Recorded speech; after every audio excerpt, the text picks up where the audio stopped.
إن الحمد لله وحده والصلاة والسلام على من لا نبي بعده اللهم علمنا ما ينفعنا وانفعنا بما علمتنا وزدنا علما وأصلح لنا شأننا كله ولا تكلنا إلى أنفسنا طرفة عين الحمد لله যাবতীয় প্রশংসা একমাত্র আল্লাহ রাব্বুল আলামিনের জন্য। অতঃপর সালাত এবং সালাম নাজিল হোক সর্বশ্রেষ্ঠ নবী এবং রাসূল মুহাম্মদ সাল্লাল্লাহু আলাইহি ওয়াসাল্লামের উপর। আল্লাহুম্মা সাল্লি ওয়া সাল্লিম আলাইহি। আমরা গতকাল আলোচনা করছিলাম যে তাকবীরে তাহরিমা দেওয়ার পরে দোয়া ইস্তিফতাহ পাঠ করবে, যাকে আমরা সানা বলি। তারপরে আউযু বিল্লাহ সহ বিসমিল্লাহ বলে, মানে শয়তান থেকে আশ্রয় প্রার্থনা করবে, বিসমিল্লাহির রহমানির রহিম বলে সূরা ফাতিহা পড়া শুরু করবে। আচ্ছা, তারপরে শাইখ বলছেন ফাইজা ইনতাহা মিনাল ফাতিহা ইয়াকুলু আমিন। যখন সূরা ফাতিহা পাঠ করা শেষ করবে তখন আমিন বলবে। বিভিন্ন হাদিস দ্বারা বোঝা যায় যে আমিন হবে উচ্চ স্বরে, সরবে আমিন বলতে হবে।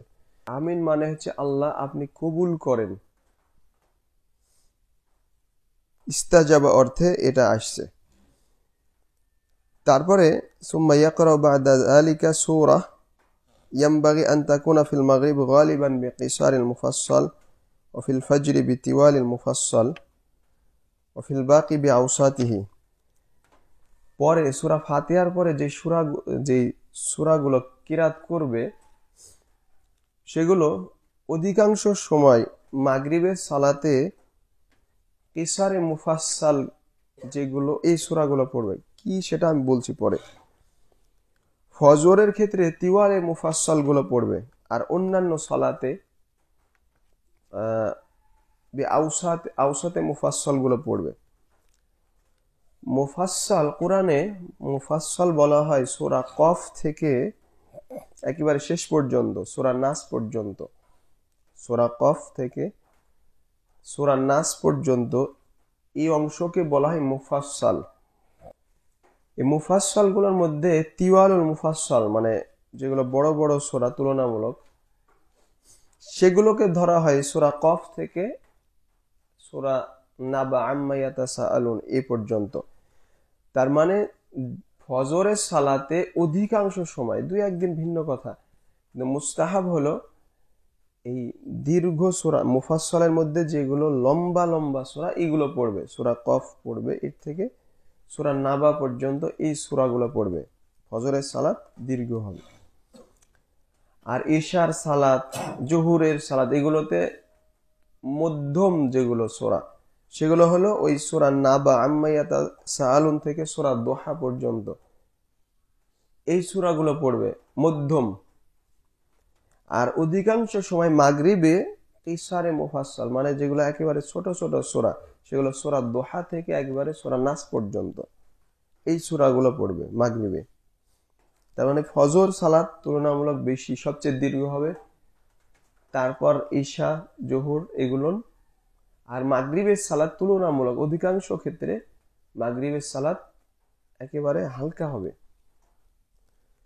ওয়ালা বাস বাল মিনাস সুন্নাহ আইয়াকরা আল ইনসানু বিতিওয়ালিল মুফাসসাল। তবে এতে কোনো সমস্যা নাই, বরং এটাই সুন্নাত যে কখনো কখনো আপনি মাগরিবের সালাতেও তিওয়ালে মুফাসসাল বড় সূরাগুলো পড়তে পারেন, কখনো কখনো।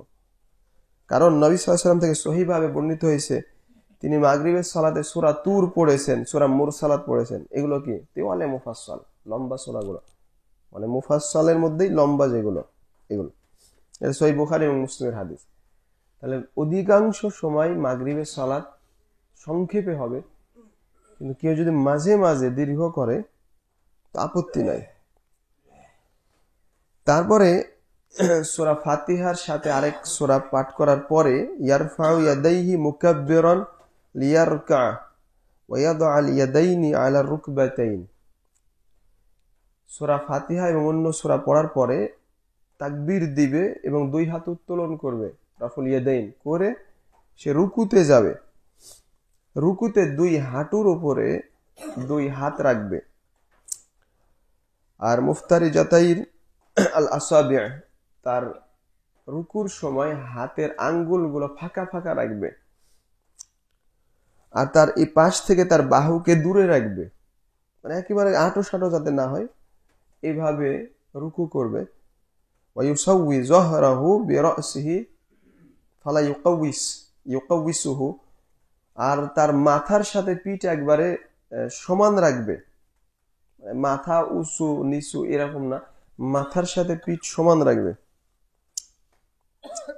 কারণ আয়েশা রাদিয়াল্লাহু তাআলা আনহা থেকে বর্ণিত আছে কানা নবী সাল্লাল্লাহু আলাইহি ওয়াসাল্লাম ইযা রাকা'a লাম ইউশখিস রা'সাহু ওয়া লাম ইউসাউবিবহু ওয়ালাকিন বাইনা যালিক। রাসূলুল্লাহ সাল্লাল্লাহু আলাইহি ওয়াসাল্লাম যখন রুকু করতেন তখন মাথা একবারে নিচেও করে দিতেন না, আবার উপরেও না, মাঝামাঝি এভাবে রাখতেন। পিঠ আর মাথা সমান রাখবেন। মুসনাদ আহমদের হাদিস, সহিহ মুসলিম এবং আবু দাউদের হাদিস। তারপর রুকুতে গিয়ে পড়বেন সুবহানা রাব্বিয়াল আযীম। এটা কয়েকবার পড়বেন, কমপক্ষে 3 বার পড়বেন। আর রুকুতে আরো অনেক দোয়া আছে, এগুলো যদি জানেন সবচেয়ে ভালো, যদি জানেন, যেমন সুবহানাকা আল্লাহুম্মা রাব্বানা ওয়া বিহামদিকা আল্লাহুম্মা গফিরলি, এই দোয়া যদি জানেন তাহলে বলবেন। সুবহান কুদ্দুসুন রব্বুল মালাইকাতি ওয়ার রূহ, এগুলো জানলে বলবেন। তো এই দোয়াগুলো রুকুর দোয়া। ওয়ায়ুকসিরু মিন তা'যীমিল্লাহি তাআলা ফি হালির রুকু, রুকুতে বেশি বেশি আল্লাহর বড়ত্ব মহত্ব বর্ণনা করবেন। মানে রুকু কিন্তু দোয়া করার জায়গা না, এটা কিসের জায়গা? আল্লাহর বড়ত্ব মহত্ব। এই যে সুবহান রাব্বিয়াল আযীম, সুবহান কুদ্দুসুন রব্বুল মালাইকাতি ওয়ার রূহ, এই যে আল্লাহর বড়ত্ব বর্ণনা করছেন, মহত্ব, এগুলো করতে হবে বেশি বেশি। তারপরে রুকুতে সময় দিলেন ধীরস্থির ভাবে, সেখানে কিছুক্ষণ থাকার পরে সুম্মা ইয়ারফাউ রা'সাহু কাইলান সামিআ আল্লাহু লিমান হামিদা, আপনি মাথা তুলবেন সামিআ আল্লাহু লিমান হামিদা বলে বলবেন, আর মাথা তুলবেন। রাফিআন ইয়াদাইহি ইলা হাযওয়ি মানকিবাইহি আও ইলা ফুরু'i উযুনাইহি, রুকু থেকে উঠেও আপনি হাত উত্তোলন করবেন, আপনার কাঁধ বরাবর অথবা কানের লতি বরাবর 2 হাত উত্তোলন করবেন। আচ্ছা, তারপরে রুকুর পরে, রুকু থেকে সিজদাতে যাওয়ার আগ পর্যন্ত এই সময়টা হাত কিভাবে রাখবেন, এই বিষয়ে শাইখের ফতোয়া, সৌদি আলামাদের ফতোয়া যে রুকুর পরেও হাত বেঁধে রাখবেন। এই মাসালাতে ইখতিলাফ আছে।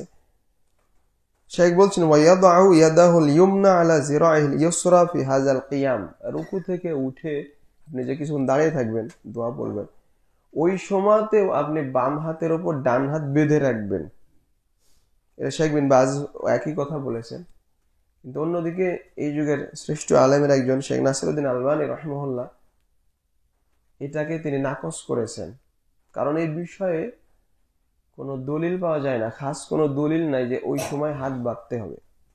তো ইনাদের কি দলিল আপনি একটু দেখেন যে কেন বলছেন হাত বাঁধতে। কারণ সাহাল ইবনে সাদ রাদিয়াল্লাহু তাআলা আনহু বলেন কানা আন-নাসু ইউমারুনা আইয়াদা আর-রাজুলু ইয়াদাহুল ইয়ুমনা আলা জিরাইহিল ইউসরা ফিস সালাহ, রাওয়াহু আহমদ ওয়াল বুখারী।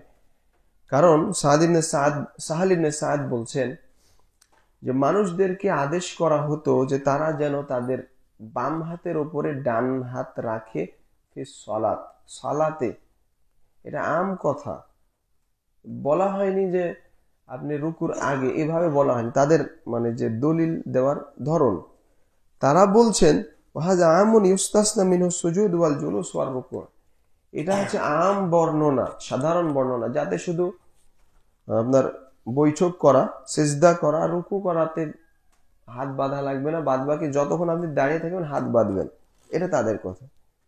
কিন্তু পক্ষান্তরে শেখ নাসিরউদ্দিন আলবানী রাহিমাহুল্লাহ যেটা বলেছেন যে এই বিষয়ে খাস কোনো দলিল নাই। সালাতের প্রত্যেকটা বিষয়ে নির্দিষ্ট দলিল আছে, যেমন রুকুতে গিয়ে আপনি কি বলবেন, তারপরে কখন হাত বাঁধবেন, এই বিষয়ে দলিল আছে। তো যেহেতু নির্দিষ্ট দলিল নেই, অতএব রুকু পরে হাত বাঁধবেন না। তাহলে করলে হাল ইখতিলাফি মাসালাতে প্রশস্ততা আছে। আপনারা দেখবেন সৌদি আরব যদি যান, যারা শাইখরা, সৌদি আরবের ইমামরাও দেখবেন যে রুকুর পর হাত বাঁধে।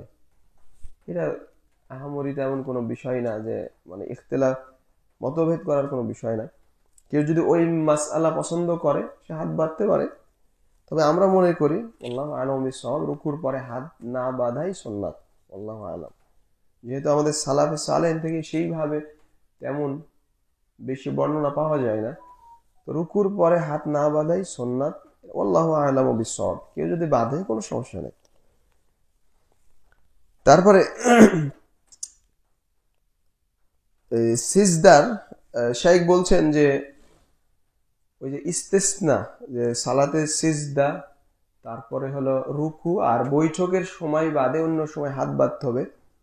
তিনি বললেন যে সিজদার সময় জমিনে হাত থাকবে, বৈঠকের সময় উরুর উপরে হাত থাকবে, আর রুকুর সময় হাঁটুর উপরে হাত থাকবে, রুকবাতাইন। ফায়াবকাল কিয়াম আল্লাযী ক্বাবলা রুকু ওয়াল্লাযী বা'দাহু দাখিলান ফি উমুম। কিন্তু রুকুর আগে আর পরে যতক্ষণ দাঁড়িয়ে থাকবেন সেটা ওই আম দলিলের অন্তর্ভুক্ত হবে, যে সালাত তখন আপনি দাঁড়িয়ে থাকলে হাত বাঁধবেন। এটা তাদের কথা, আল্লাহু আ'লাম। কথা তো বলেই দিলাম। তারপরে ওয়ায়াকুলু বা'দা রাফ'iহি রাব্বানা লাকাল হামদ, রাওয়াহুল বুখারী মুসলিম। রুকু থেকে উঠে তখন আপনি সামি আল্লাহু লিমান হামিদা বলার পরে বলবেন রব্বানা লাকাল হামদ। কোন কোন বর্ণনাতে আছে রব্বানা ওয়া লাকাল হামদ, কোন কোন বর্ণনাতে আছে আল্লাহুম্মা রব্বানা লাকাল হামদ, আবার কোন কোন বর্ণনাতে আছে আল্লাহুম্মা রব্বানা ওয়া লাকাল হামদ, ওয়া দিয়া আছে। তো এটা হলো চারটা পদ্ধতি, কিন্তু একই সময়ে আপনি চারটাই দোয়া পড়তে পারবেন না। শাইখ বলছেন ওয়ালাকিন লা ইয়াকুলুহা ফি আনি ওয়াহিদ বাল ইয়াকুলু হাযা মাররা ওয়া হাযা মাররা। কখনো এটা বলেন, কখনো ওটা বলেন, এইভাবে দিয়ে তিনি একটা কায়দা বলছেন। এটা বলে আজকে শেষ করব, যে কায়দা হচ্ছে আন্নাল ইবাদাত ইযা ওয়ারাদাত আলা উজুহিম মুতানাওয়িআ ফাইন্নাহা তুফআলু আলা হাযিহিল উজুহ আলা হাযিহি মাররা ওয়া আলা হাযিহি মাররা ওয়া ফি যালিকা সালাসু ফাওয়াইদ। কোন ইবাদতের ক্ষেত্রে যদি কয়েক ধরন কয়েক পদ্ধতি বর্ণিত হয়, তাহলে কখনো আপনি এই পদ্ধতি বলবেন, কখনো ওটা করবেন। ধরেন ওই যে গতদিন বললাম দোয়া ইস্তিফতা, সানা কয়েক রকমের, তাহলে আপনি কখনো এটা বলেন, কখনো ওটা বলেন। ঠিক এই রকম এটা, এই বিষয়টা, এতে তিনটা ফায়দা আছে। একটা হলো আল ইতিয়ানু বিস সুন্নাতি আলা জামি'i উজুহিহা, কারণ এটা উপকারিতা হলো সকল ধরনের সুন্নতের উপরে আপনার আমল হবে। 2 নাম্বার হিফজুস সুন্নাহ, এই সুন্নাতের হেফাজত, সংরক্ষণ থাকবে। কারণ আপনি যদি শুধু একটা পদ্ধতি থাকেন, আরেক পদ্ধতি কি সংরক্ষিত থাকবে? ভুলে যাবে মানুষ। আর 3 নাম্বার, এক পদ্ধতি যখন আপনি সবসময় করতেই থাকবেন, এটা আপনার আদাত, সচরাচর অভ্যাসে পরিণত হবে, তখন সালাত আমার কাছে মাথায় সচরাচর থাকবে না। কিন্তু যদি নতুনত্ব আনেন, কখনো এটা বলছেন, কখনো ওটা বলছেন, তখন সালাতে মনোযোগটা কি বাড়বে না। এই হচ্ছে কিছু ফায়দা। আল্লাহ আমাদের সবাইকে এইগুলো জেনে আমল করা তৌফিক দান করুন। আল্লাহুম্মা আমিন। সুবহানাকাল্লাহুম্মা ওয়া বিহামদিক, আশহাদু আল্লা ইলাহা ইল্লা আনতা, আস্তাগফিরুকা ওয়া আতুবু ইলাইক। আসসালামু আলাইকুম ওয়া রাহমাতুল্লাহি ওয়া বারাকাতুহু।